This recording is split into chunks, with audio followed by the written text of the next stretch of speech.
Hello everybody, welcome back. We're back in the garden for this one, and spring is definitely in the air.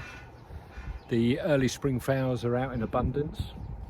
The birds are starting to pair up, looking for prospective nesting sites. We've had blue tits checking out their nesting boxes, and our hedgehogs are out and about again, and that's what we'll be focusing on today.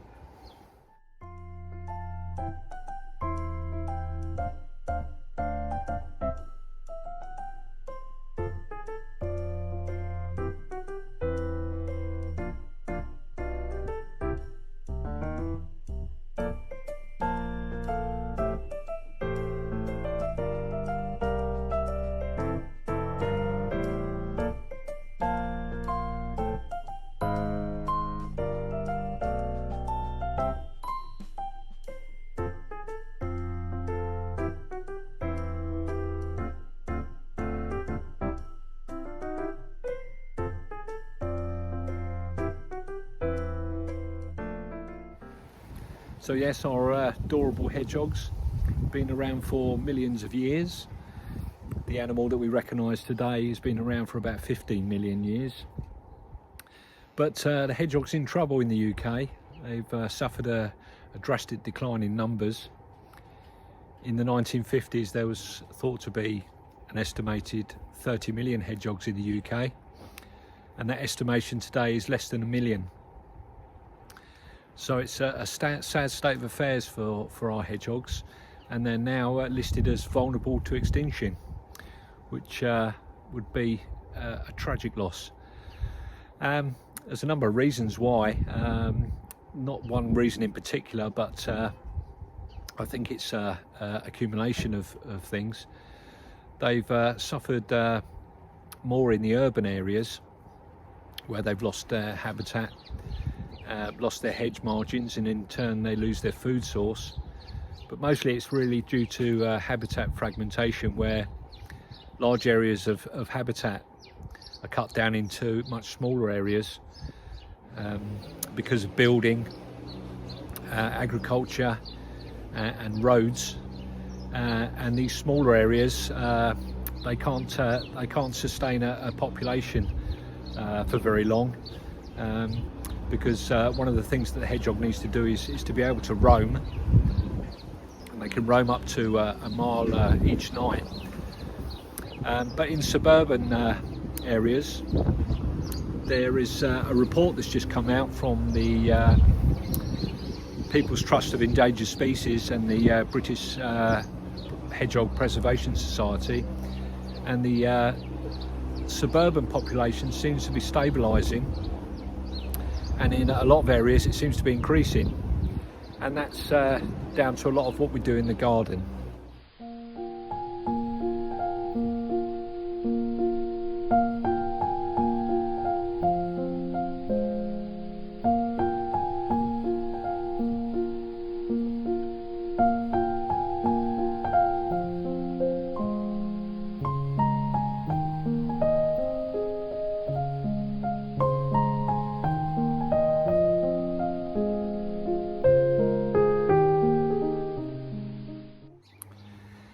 So if you're lucky enough to have hedgehogs in your garden, we'll be talking about ways that you can help them.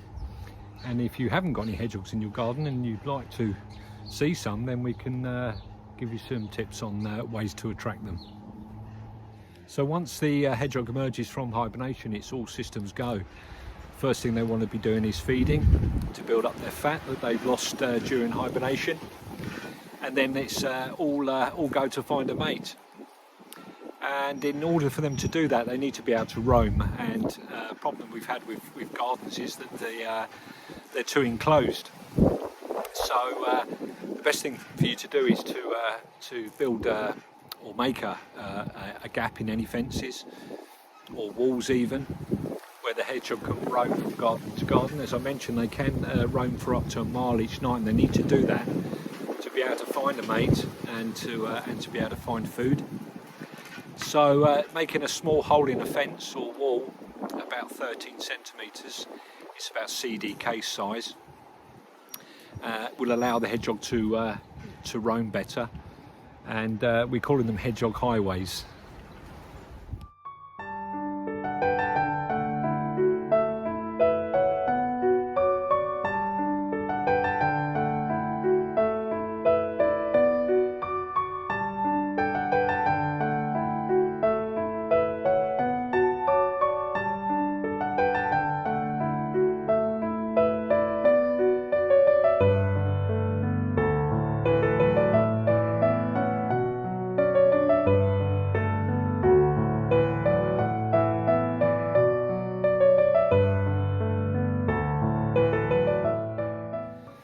So one of the things you can do to attract hedgehogs to your garden is to offer them a food supplement. And the best thing to feed them is either a dry or wet dog or cat food. And one of the best things is kitten food, because it's got small kibble, it's easier for them to eat. And that's really all they need. There's been a lot of debate about what to feed hedgehogs, and a lot of people have been feeding them mealworms and peanuts and sunflower hearts, and they're really not good for them at all.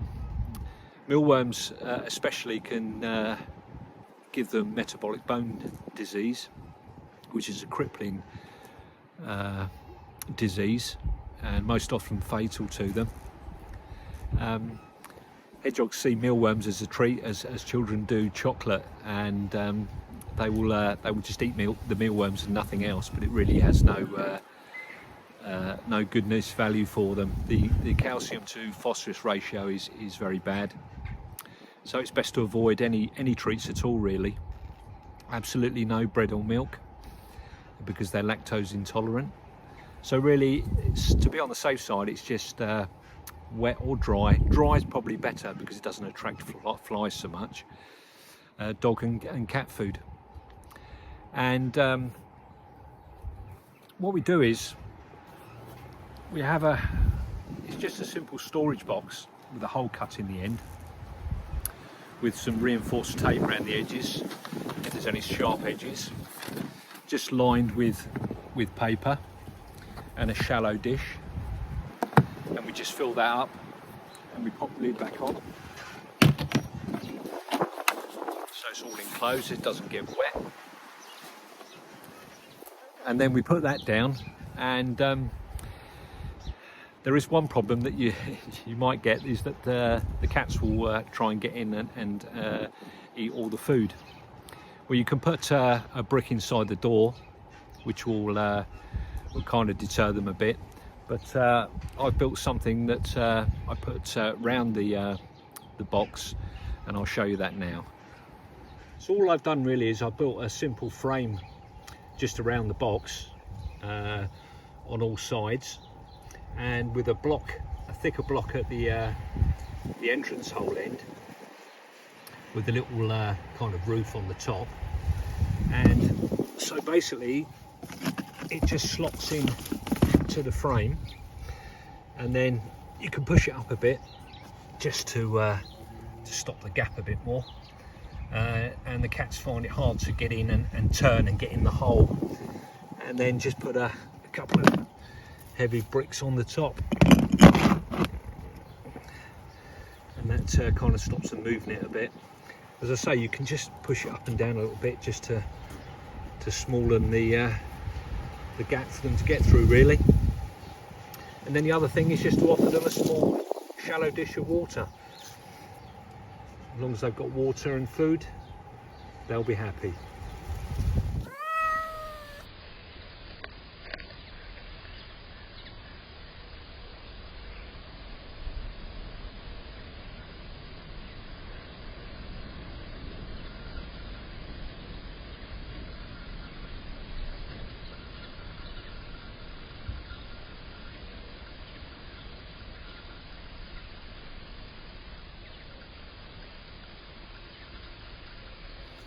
The other thing that hedgehogs love is wild areas.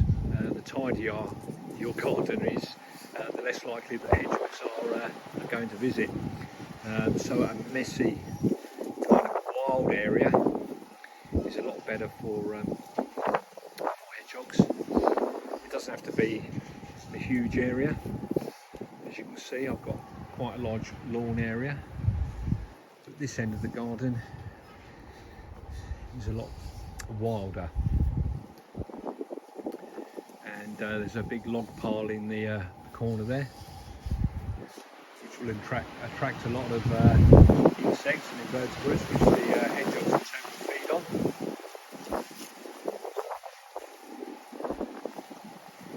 So yeah, keeping a wild area is really beneficial, and also if you've got a hedge as well.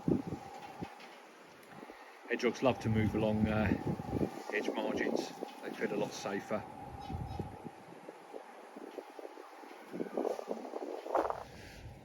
One of the things you need to be aware of is if you've got a pond, make sure that there's an escape route. Although hedgehogs are excellent swimmers, if they can't get out they will tire quickly and eventually they will drown. So we've got a plant pot on this end, but making it a little bit more easier for them, we've got a ramp in here with some chicken wire on which they can grip to, so that, should they fall in, they got an easy escape route.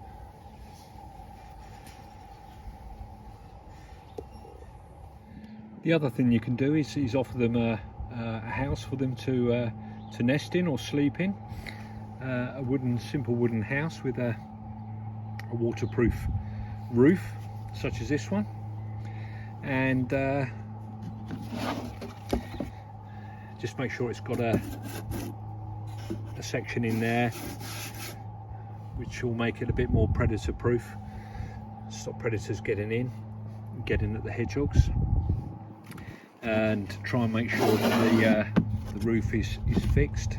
It's got a couple of little latches on this one, so you can just lock it in.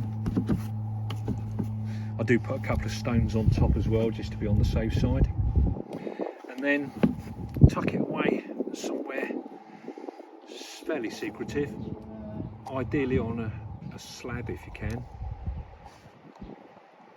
which will stop the damp getting through so much, and just point the door away from north, stop the north wind getting in, and then keep your fingers crossed.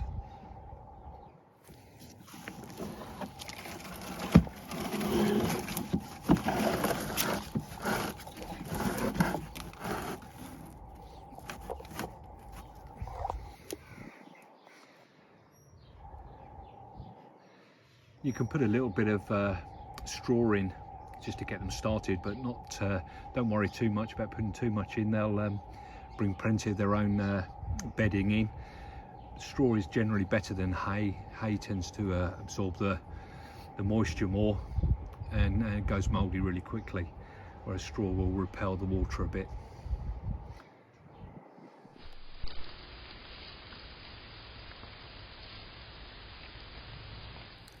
So what do hedgehogs eat in the wild? Well, contrary to popular belief, their favourite food isn't slugs. It is on the menu, but it's not top of their favourites. They tend to love caterpillars, beetles, earwigs, and they will eat worms, and they tend to avoid slugs. I think it's because generally slugs can give them lungworm. And hedgehogs are very susceptible to parasites, and lungworm is one of the worst ones for them. And absolutely using no pesticides in the garden at all, because that obviously can be transferred to the hedgehog. And if you've got hedgehogs in the garden, you won't need to use any pesticides. They'll do the job for you. They're a fantastic part of the ecosystem, and if you've got hedgehogs, you're on your way to getting a balanced ecosystem. So how do I know if I've got hedgehogs in the garden? Well, the easiest way to find out obviously is to set up cameras, and I use the Blink cameras. It's a brilliant little camera. It's battery operated, and you set up the app on your phone. I think there is a charge now for storage space. I don't think it's a lot, but just check that out before you go ahead. And it alerts you on your phone, on your smartphone, when there's anything there. You can get live views as well, and they're brilliant little cameras, and the battery's life is excellent. Make sure you use the lithium batteries, they last a lot longer.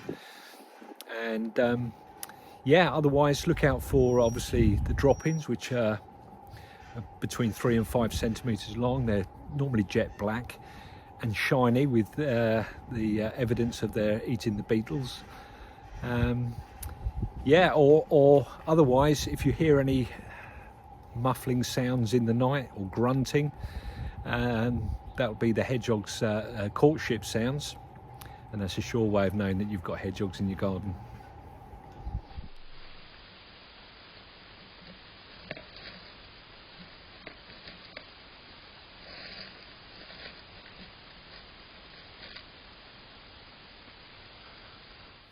I do use these, well they're actually bird feeders, but I put a stake in the back and I can just put it in the ground or anywhere I want to in the garden, and I just attach the camera to the inside of that.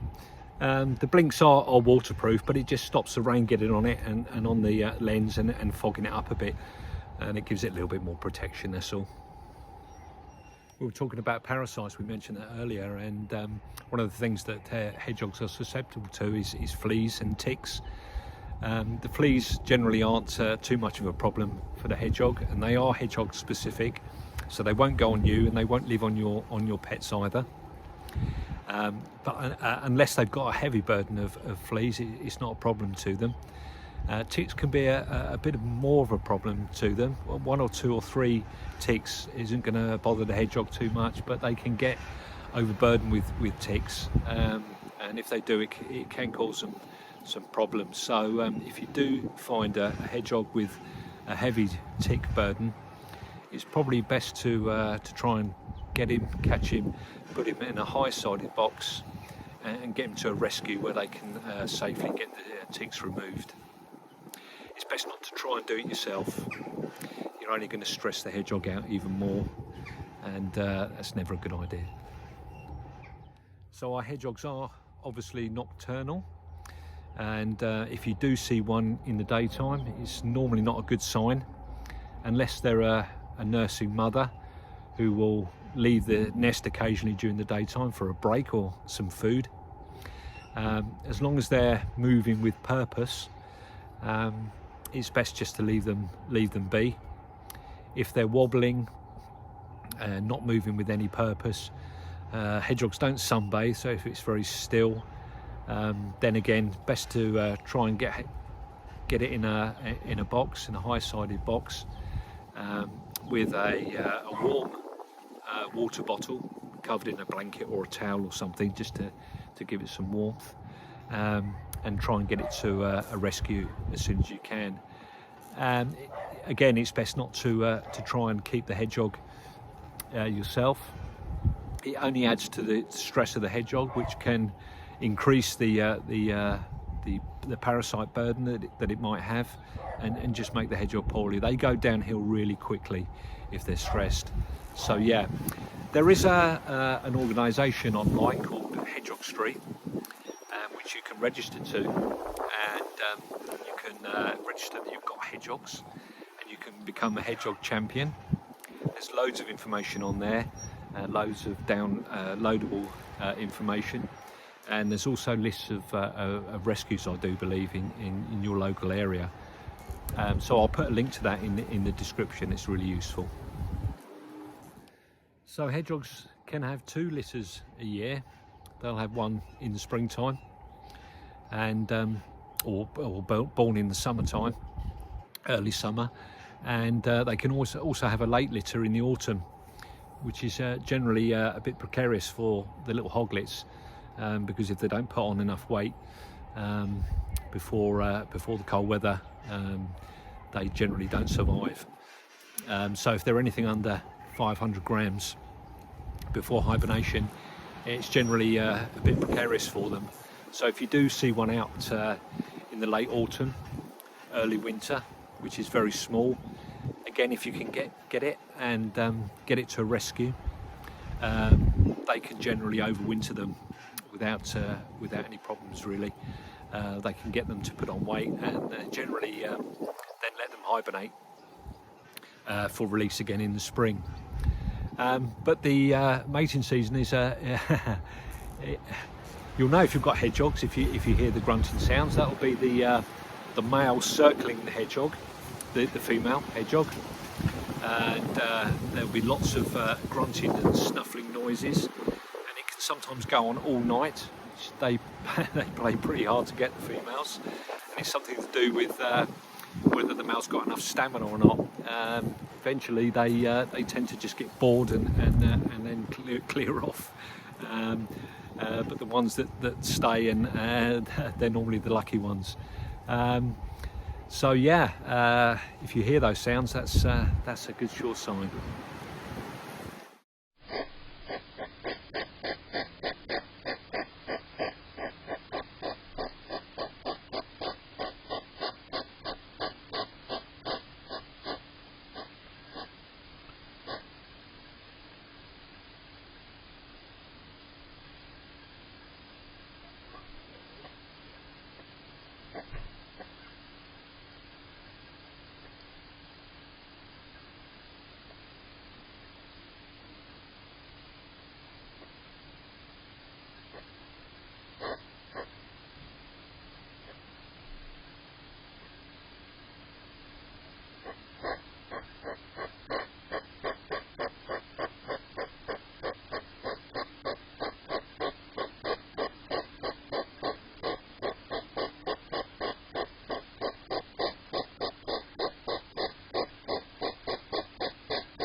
a hedgehog is a fairly solitary animal, and they're not particularly territorial, apart from when it comes to a food source or a female.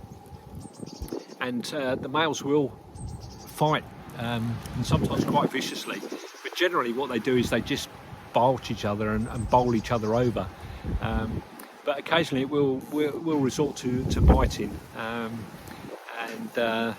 but generally no harm's done. Obviously, they're pretty well protected with those spines. But yeah, they can get quite boisterous at times.